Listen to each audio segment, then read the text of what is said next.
ಅಂತೂ ಇಂತೂ ಶಿಕ್ಷಕ ಆಕಾಂಕ್ಷಿಗಳಿಗೆ ಬಂತು ಸಿಹಿ ಸುದ್ದಿ. ಸೊ ವೀಕ್ಷಕರೇ, ತಮ್ಗೆ ಗೊತ್ತಿದೆ ಆಲ್ರೆಡಿ, ಇವತ್ತು ಕರ್ನಾಟಕ ರಾಜ್ಯಪತ್ರ ಅಧಿಕೃತವಾಗಿ ಪ್ರಕಟಿಸಲಾದ ವಿಶೇಷ ರಾಜ್ಯಪತ್ರಿಕೆ ದಿನಾಂಕ 14/7/2026 ಅಧಿಸೂಚನೆ ಬಂದಾಗಿದೆ.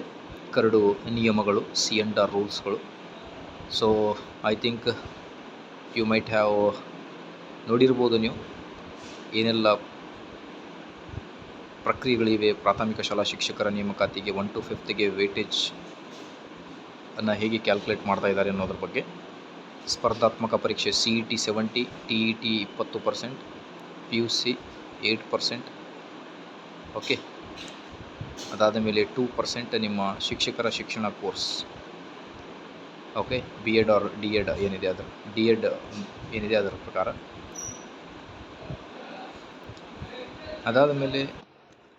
ಅದಾದ ಮೇಲೆ GPSTR 6 to 8 ಟೀಚರ್ಸ್ ರಿಕ್ರೂಟ್ಮೆಂಟ್ಗೆ CET 70%, TET 20%, ಡಿಗ್ರಿ 8% ಮತ್ತು B.Edನಲ್ಲಿ 2%. ಈ ಥರ ವೇಟೇಜನ್ನು ಕೊಟ್ಟಿದ್ದಾರೆ. ಓಕೆ, ಅದಾದಮೇಲೆ ದೈಹಿಕ ಶಿಕ್ಷಣ ಶಿಕ್ಷಕರು 1ರಿಂದ 8ನೇ ತರಗತಿ 85%, CET, PUC 13%, ದೈಹಿಕ ಶಿಕ್ಷಣ ಸರ್ಟಿಫಿಕೇಟ್ ಡಿಪ್ಲೊಮೊ ಪಡೆದ ಅಂಕಗಳು 2%. ಪ್ರೌಢಶಾಲಾ ಸಹ ಶಿಕ್ಷಕರು ನೋಡಿ 85% CET ಇದೆ, ಪದವಿಯ 13%, ಶಿಕ್ಷಕರ ಶಿಕ್ಷಣ ಕೋರ್ಸ್ನಲ್ಲಿ 2%. ಅದಾದಮೇಲೆ ದೈಹಿಕ ಶಿಕ್ಷಣ ಗ್ರೇಡ್ 1 ಹೇಗೆ ಇದೆ ಅನ್ನೋದ್ರ ಬಗ್ಗೆ. ಅದಾದ ಮೇಲೆ ಮೋಸ್ಟ್ ಇಂಪಾರ್ಟೆಂಟ್ ಅಭ್ಯರ್ಥಿಯ ವರ್ಗ ಮತ್ತು ಗರಿಷ್ಠ ವಯೋಮಿತಿ ಕೊಟ್ಟಿದ್ದಾರೆ ನೋಡಿ ಹೇಗಿದೆ ಅನ್ನೋದ್ರ ಬಗ್ಗೆ. ಆಲ್ಮೋಸ್ಟ್ ಈಗ ಆಯಿತು, ಇನ್ನು ಕೆಲವು ದಿನಗಳಲ್ಲಿ ಇದರಲ್ಲಿ ನೋಡ್ತಿರ್ಬೋದು ನೀವು.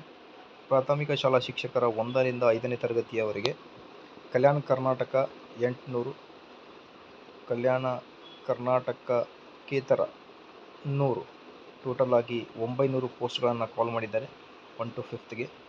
ಇಲ್ಲಿ ಎಲಿಜಿಬಿಲಿಟಿ ಕೊಟ್ಟಿದ್ದಾರೆ, ಏನೆಲ್ಲ ಡಿಗ್ರಿ ಆಗಿರಬೇಕು ಅನ್ನೋದ್ರ ಬಗ್ಗೆ. ದೈಹಿಕ ಶಿಕ್ಷಣ ಶಿಕ್ಷಕರು ಗ್ರೇಡ್ 2 ಪೋಸ್ಟ್ ನೋಡಿ 150 ಪೋಸ್ಟ್, HK ಮತ್ತು non-HK ಎರಡೂ ಕೂಡಿ. ಅದಾದಮೇಲೆ GPTಗೆ ಕಲ್ಯಾಣ ಕರ್ನಾಟಕಕ್ಕೆ 3228, non-HKಗೆ 5272, ಟೋಟಲ್ ಆಗಿ 8500 ಕಾಲ್ ಮಾಡಿದ್ದಾರೆ. ಅದಾದಮೇಲೆ ನೆಕ್ಸ್ಟ್ ಇರೋದು ಓಕೆ, ಇಲ್ಲಿ ಎಲಿಜಿಬಿಲಿಟಿ ಎಲ್ಲ ಎಜುಕೇಷನ್ ಕ್ವಾಲಿಫಿಕೇಷನ್ ಕೊಟ್ಟಿದ್ದಾರೆ. 1ರಿಂದ 8ನೇ ತರಗತಿಗೆ ನೋಡಿ ಗಣಕ ವಿಜ್ಞಾನ ಶಿಕ್ಷಕರು 300, HK 200, non-HK 500 ಕಳೆದಿದ್ದಾರೆ. ಪ್ರೌಢಶಾಲಾ ಸಹ ಶಿಕ್ಷಕರು 2214, HK 2286, non-HK ಒಟ್ಟಾರೆ 4500 ಕಾಲ್ ಮಾಡಿದ್ದಾರೆ ಸಬ್ಜೆಕ್ಟ್ ವೈಸ್. ಅದಾದಮೇಲೆ ದೈಹಿಕ ಶಿಕ್ಷಣ ಶಿಕ್ಷಕರು.